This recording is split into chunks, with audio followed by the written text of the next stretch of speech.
Hey guys, welcome back. If you're new here, my name is Becca and today I have my Contemporary-A-Thon TBR.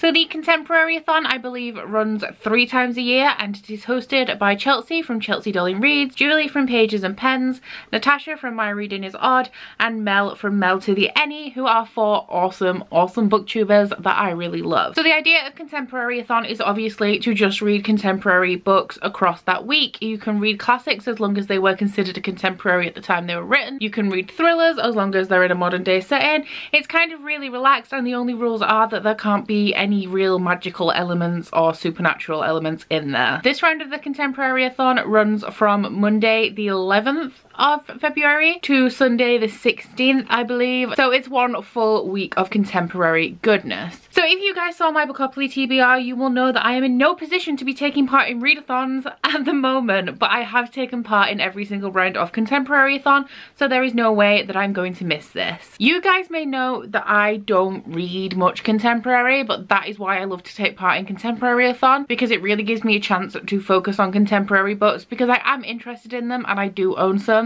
I'm just predominantly a fantasy reader. The great thing I find about contemporary as well is that it's really good as a palette cleanser between fantasy.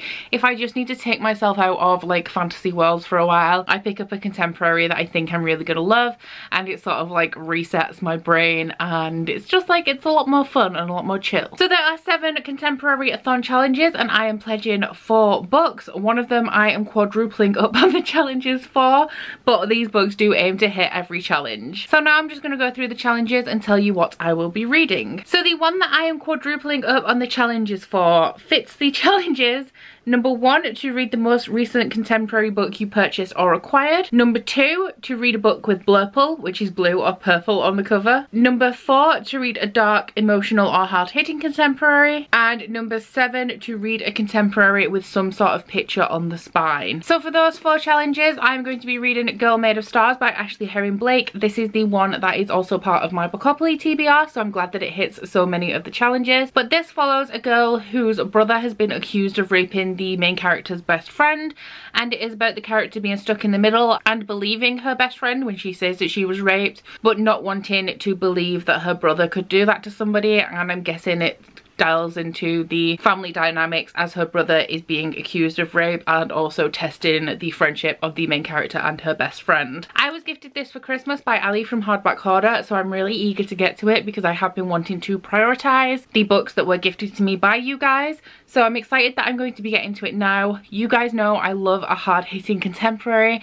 and the fact that this deals with rape when it's such a poignant topic that people still don't really like talking about has me really itching to read it because I believe it will be a very important read. As you may be able to see, this has some blue and some purple on the cover, and this flower pattern does stretch over to the spine, so we have a picture on here. It deals with a heavy subject matter and Ali gifted this to me and I think it was the last one to arrive, so it fits all of the challenges. For the challenge to read a diverse contemporary, I will be reading A Very Large Expanse of Sea by Tahara Murphy. This was gifted to me by Heather from the Happy Booktuber, so once again prioritizing those reads. This book is set a year after 9/11 and it follows a young Muslim girl who is struggling with her religion and her identity as she is experiencing a lot of racially driven hate in the aftermath of 9/11. I also believe that this has something to do with breakdancing, which I'm not as excited about, but 9/11 is one of those historical events that I'm really interested in. I remember where I was when it happened and I remember the impact that it had on not only the US but on the UK, because as allies I feel like a lot of things that do happen in the US have effects on the UK and vice versa.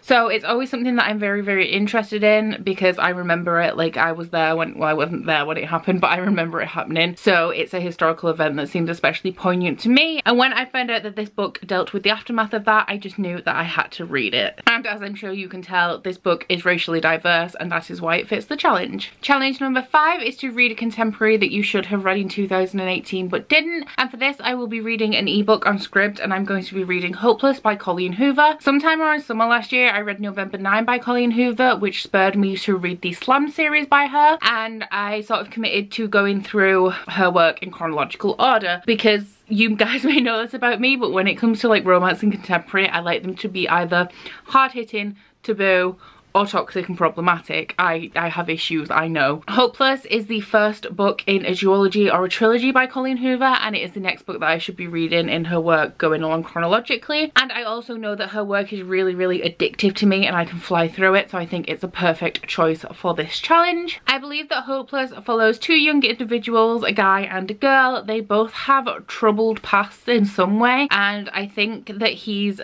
like I think he's a tearaway bad boy type of character, if I'm being honest, with like a troubled past, and she has some secrets in her past as well, and they are drawn together, and I imagine their secrets are revealed throughout the course of their relationship. This sounds right up my alley because I feel like I eat up Colleen Hoover books and problematic romances the way that other people eat up smut. It's just really addictive. I know it's not good, but I'm just like, I just love it, you know? And the last challenge is to read a book in a non-standard format, and for this I will be listening to the audiobook for And That's When He Ate My Boy in Trances by Louise Renison.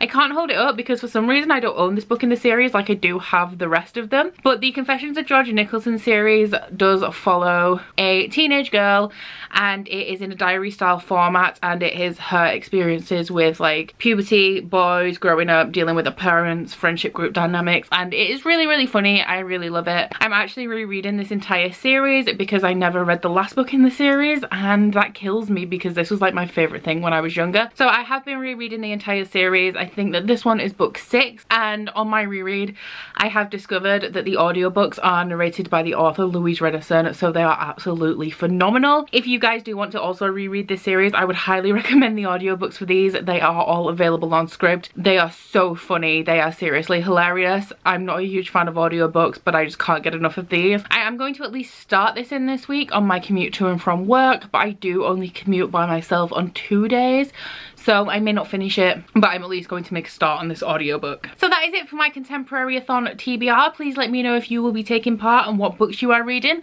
and also let me know if you have read any of these and what you think. I know a lot of you guys have been loving Girl Made of Stars, and you're really excited for me to read it, so I am hoping that I love it. Please also don't forget to like this video if you liked it, and subscribe if you want to. If you head into my description box, there's links to my Goodreads, Instagram and Twitter if you'd like to follow me on any of those, as well as a link to my Bookish body butter and candle company, the Instagram for that, and a 10% discount code. And I have just added 4 brand new Valentine's Day themed candles on there if you would like to check those out. But that's it from me today, guys. Bye! Oh, you bite your friend like chocolate. You say you'll go where nobody knows, with guns hidden under our petticoats. We're never gonna quit it, no, we're never gonna quit it, no.